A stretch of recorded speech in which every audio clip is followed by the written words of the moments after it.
Hello viewers, I am Dr. Vidyanath, Assistant Professor, Chaitanya University Engineering, Warangal. In my previous video, I have already explained about communication and the process of communication. In the present video, I would like to explain about the communication skills.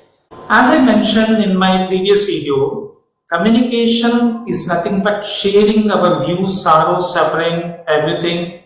Skill is nothing but the way we do the things in an effective manner. You can call it a skill.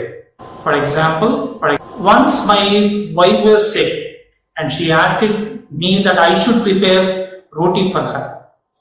Then I never prepared roti in my lifetime earlier. Then I literally had gone through with the YouTube. I prepared the dough and I took the roller and I started preparing the roti. But unfortunately, the roti took the shape of America or Australia, whatever you can name it. Then my wife insisted me that I should prepare perfect roti for her. Then, as the saying highlights, practice makes man perfect. I worked on it, I practiced it, and finally I could able to prepare a wonderful round-shaped roti for my wife. So with this example, easily one can understand that skill is nothing but the ability to do the things in an effective manner. When we attribute the term skill to the communication, yes, it is very, very essential for all of us to know that while talking or while sharing our communication with others also, we require skill. Good communication always helps us to reduce our many of the problems not only in personal life but also in our professional life. While talking to our family members, if we communicate in a proper way, definitely they resolve many problems in our professional life also.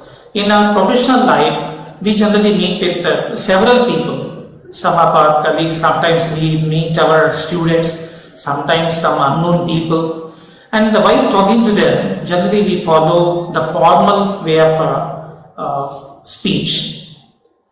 So here easily one can understand that the skill is very essential, whether it is informal situation or formal situation.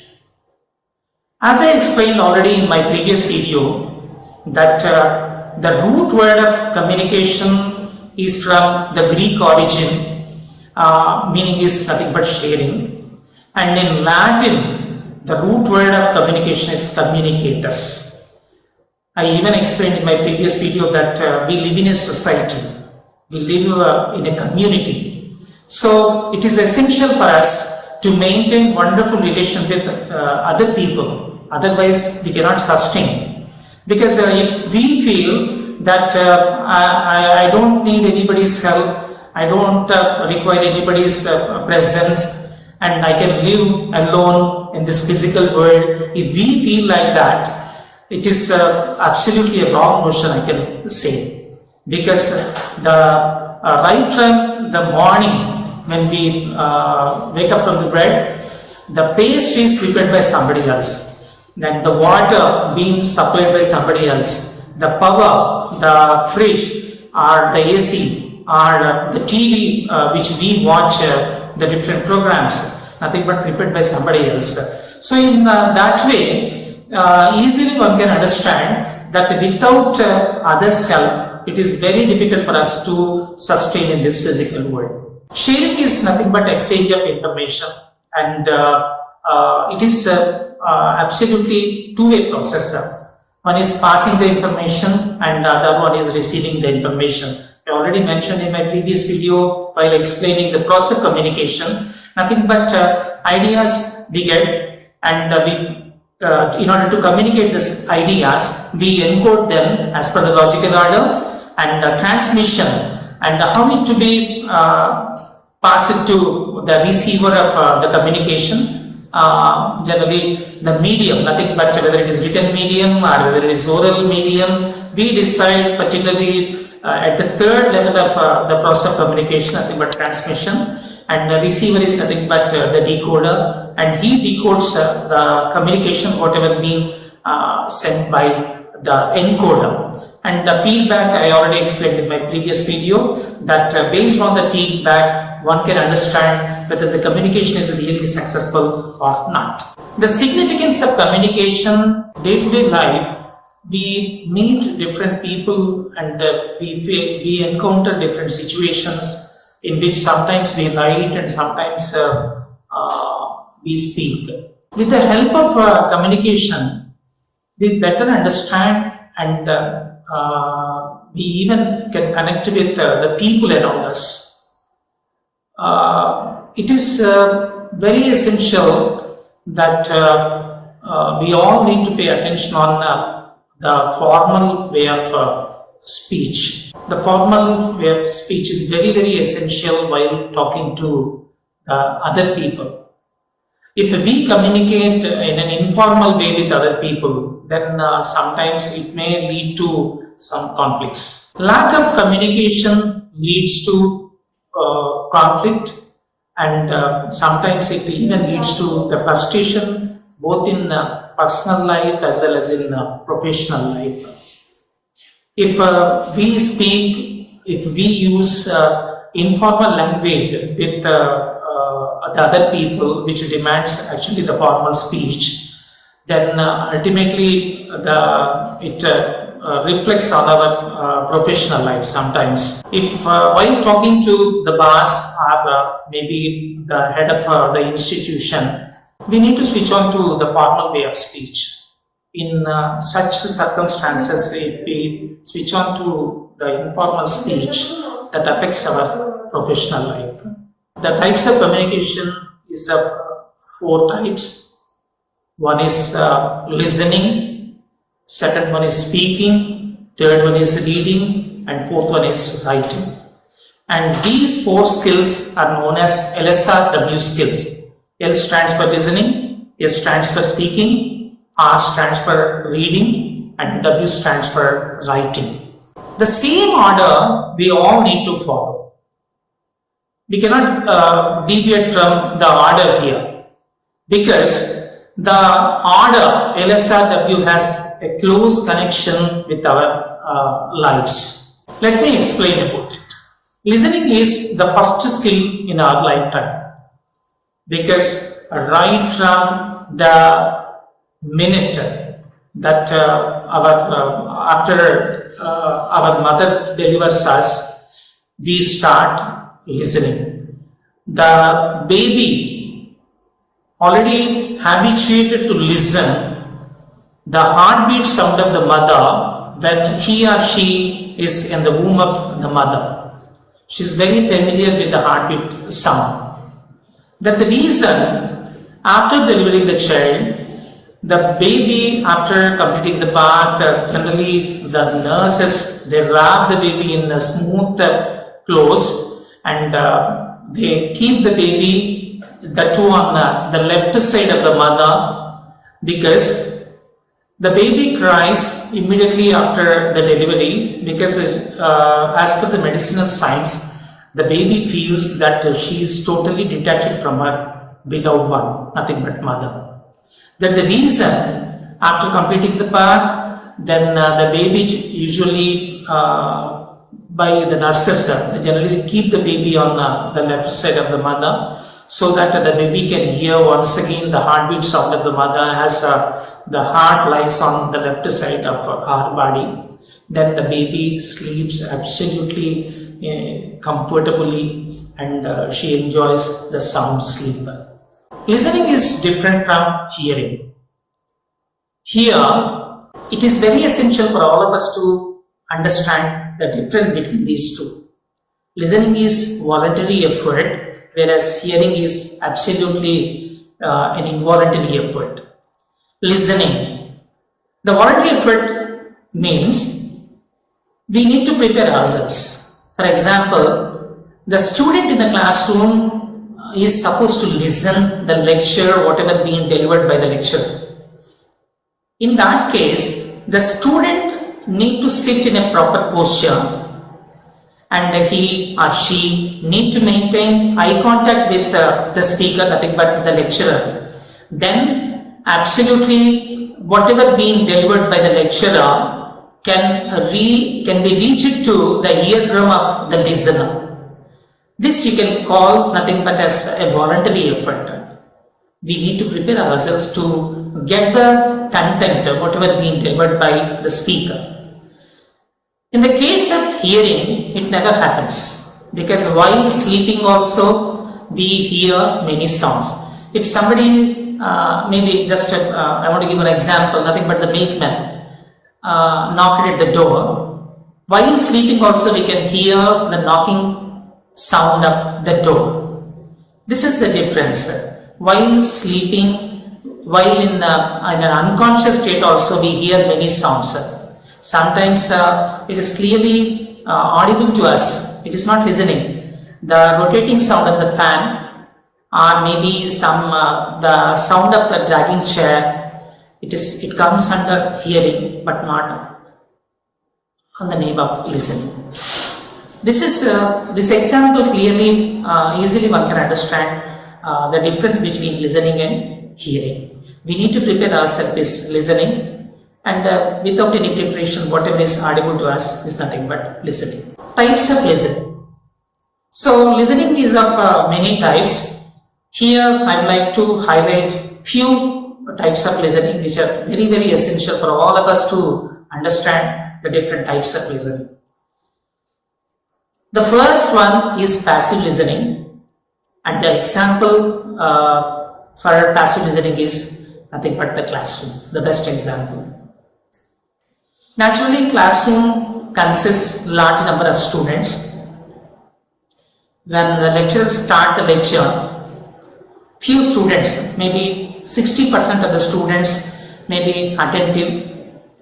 They are ready to get the lecture, ready to comprehend the lecture, but many other, they never prepare themselves, and they never maintain proper sitting posture, they never maintain any eye contact with the lecturer, and that's what we can call it as passive listening. Passive listening, with which generally no student can understand anything out of the content whatever being delivered by the lecturer. This is nothing but passive listening. Passive listening always resulted in communication failure. Though the lecturer or the sender perfectly encodes his lecture, perfectly delivers the lecture, the student, or maybe nothing but the decoder, nothing but the receiver is not in a position to decode the matter. That the reason the result is nothing but leads to communication failure. The result is nothing but communication failure. Second type of listening is marginal listening. Marginal listening. Marginal listening, the best example, nothing but dry topic. If the lecturer delivers some dry topic which is not at all interesting one, sometimes the lecturers are in a position to complete the syllabus in a hurry-burry manner. Sometimes within 50 minutes of the period, they deliver much content. So much content or loads of information within the stipulated time leads to marginal listening. At the beginning, the students are very, very interested to listen the lecture of the lecturer, but whereas the topic is dry, not at all interesting, boring, then loads of information without any example, sometimes they cannot make out any sense out of the lecture. In such circumstances, generally the students, they never concentrate on the lecture, and at the beginning they show the interest, but later they never show any interest towards the lecture. This is what we can call nothing but the marginal listening. So the next type of listening is projective listening. Projective listening, the best example I can tell you is nothing but the court trials. Projective listening. In the court trials, generally The two lawyers, the way they start the argument, maybe one lawyer is ready to prove the culprit, maybe the opponent lawyer always ready to argue in support of the person who is already being coined as a culprit. So the dialogue, the conversation between these two lawyers, nothing but a projective argument, nothing but whoever is happened to be in the court room as the trial is going on, they generally listen. The way they listen is nothing but projective listening. So they literally concentrate on one argument, and they even when the other lawyer is ready to start his version, they even ready to concentrate on the second argument also.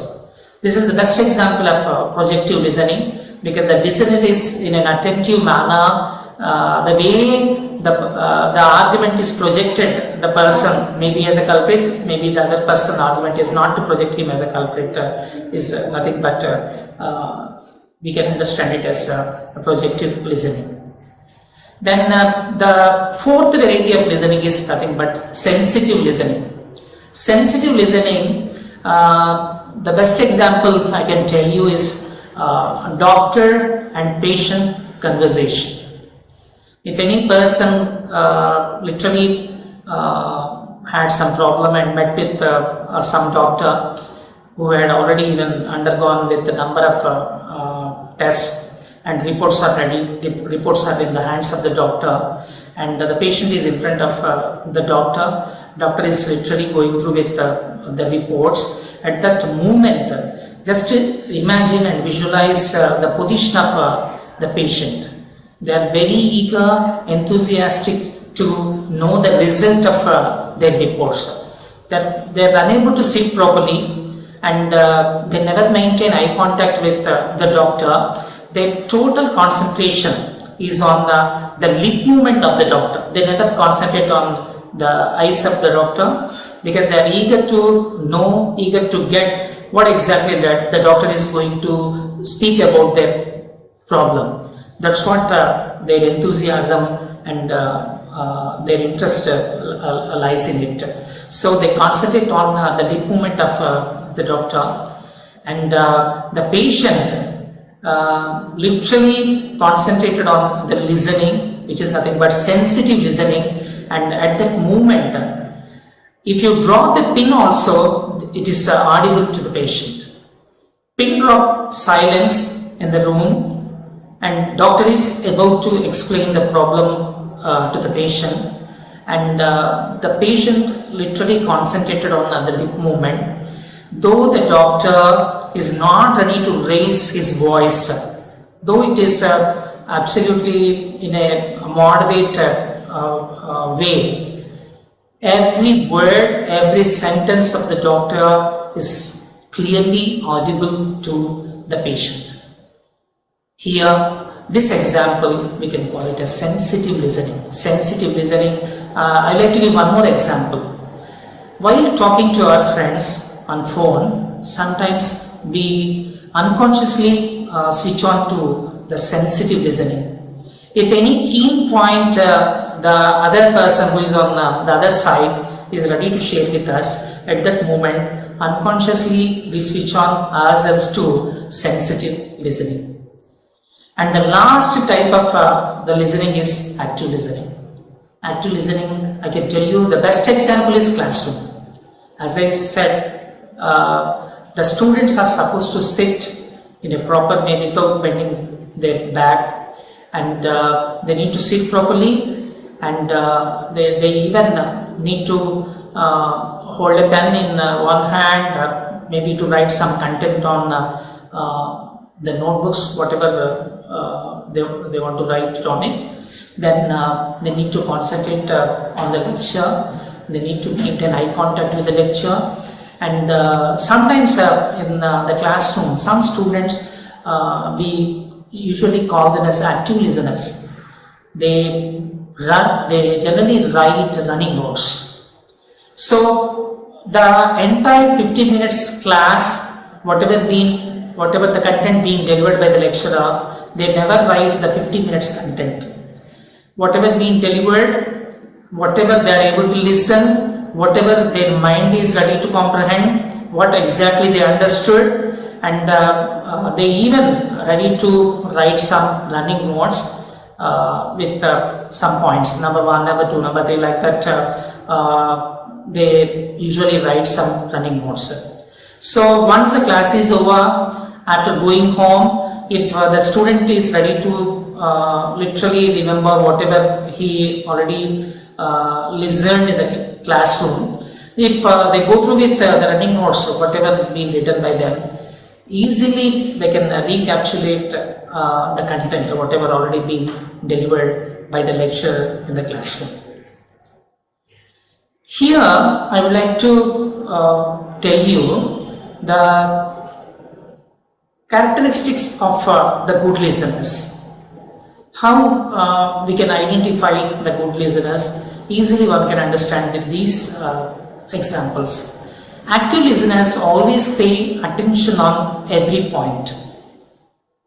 As I said, they sit properly, they maintain eye contact, and their attention is keen on the content, whatever being delivered by the lecturers. They never miss a single word, single point. It is one sign of the active listener or good listener. They are always ready to listen.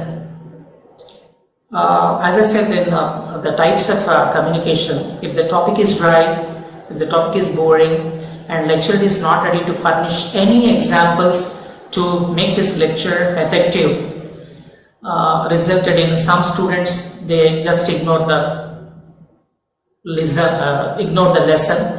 they never concentrate on the lesson.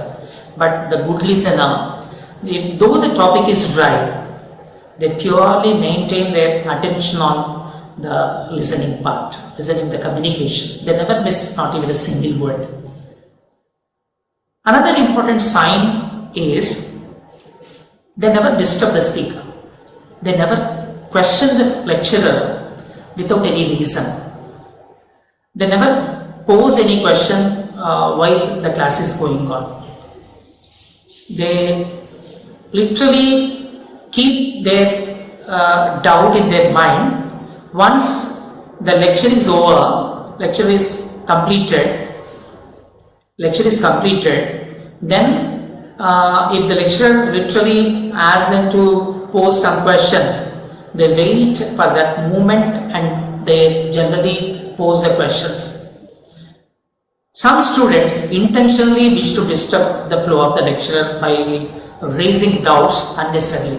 Without any reason, their intention is to disturb the flow of the lecturer. But good listener never do certain things and never disturb the flow of the lecturer. Once the lecture is over, then if their turn comes, only they pose the question to the lecturer, they clarify their doubts, and lecturer is ready to rectify their doubts or problems. Another important sign of the good listener is they pay attention both on verbal as well as non-verbal communication. Verbal communication, lecturer is ready to deliver the content maybe for 45 minutes, maybe for 50 minutes, nothing but they deliver some sentences on the topic is verbal communication. Whereas non-verbal communication doesn't consist any verbal language. Sometimes with the help of gestures, with the help of facial expressions, sometimes with eye expressions also, they try to communicate some content. And the good listener is always very attentive in listening as well as observing the non-verbal communication at the same time. This is a wonderful sign of the good listener. Another important aspect is they stop the listening, if somebody is ready to interrupt the flow of the lecturer, if somebody is ready to pose a wrong question or foolish question, good listener never hesitate to pacify them. This is also one important sign of good listener. And good listener always ready to speak. If the lecturer, after completing his lecture, then if the lecturer asks any one of the student to summarize his lecture, good listener is always ready to speak. They never hesitate to speak. They are always willing to maybe sum up the lecture. This is also one important sign of the good listener. And good listener always respect others' comments also. They never feel that their version is always correct. They listen even the others' comments also.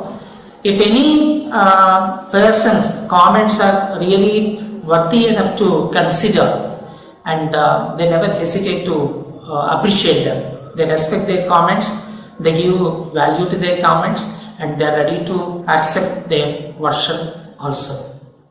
Another important aspect that we all need to know that what are the obstacles in listening. Generally, the listener never focus on the speaker as well as on his lecture. This is one of the drawbacks. They are not mentally or physically ready to prepare themselves to listen the version of the speaker. This is one of the drawbacks. Another problem is, if the topic is not attractive, as I said earlier, if it is dry, boring, then they never listen. This is also one of the important point to be noted on the name of the obstacles in listening. Prejudice ideas also one of the obstacles. Though the lecturer is not at all ready to start his lecture, sometimes the listener will have some preconceived ideas, prejudice in his mindset. Though the lecturer or the speaker delivers wonderful content, these people, they never take it into the consideration because their mind is already preoccupied with the prejudice and different ideas. This is also another important problem of listening. And sometimes the physical condition, if the listener is not well, tired, or maybe suffering from fever, unable to sit properly, unable to concentrate on the lecture due to some headache or stomach ache or any other health issue if the fellow really has, it is also one of the important obstacles in listening. Sometimes previous experiences also play a vital role on the name of obstacles in listening. If the listener already heard or already had an experience of the same topic delivered by some other person, in such circumstances they compare the two different versions, and in such circumstances naturally they literally ready to take the side of maybe the previous speaker or maybe the other speaker. This is also very, very important one that we all need to understand, that it is also a problem related to listening. Closed mind. Closed mind is nothing but you are not ready to accept any new version because you already closed your mind. Your mind is not ready to accept the new version or new comment or whatever being updated or any updated information is ready to furnish by the speaker. This fellow is not ready to accept it because you have already closed your mind, and closed mindset is also one of the important obstacles in listening. Key concepts of listening. It is very essential for the listener to show a kind of involvement what exactly the speaker is saying. If the speaker literally asked all the students to put off their phones, or maybe to switch off their phones, or maybe to keep their phones in silent mode, then most of the students, most of the listeners, they never follow the instruction. It is very essential for the listener to follow the instructions whatever been given by the speaker. That shows our involvement, that shows our commitment in listening. It is also important that we need to focus on the topic and also on the person, whoever is literally delivering the content. It is also one of the important sign that really reflects our commitment and involvement in listening. Clarification. It is always recommendable while listening, if we get any doubt, we better put it on the paper. Once the lecture is over, once the communication literally being completed by the speaker, then we feel better in raising the doubt or posing the question to the speaker to clarify our problem. That's all for today, viewers, and in future videos we will communicate the other different aspects of communication. Thank you for today.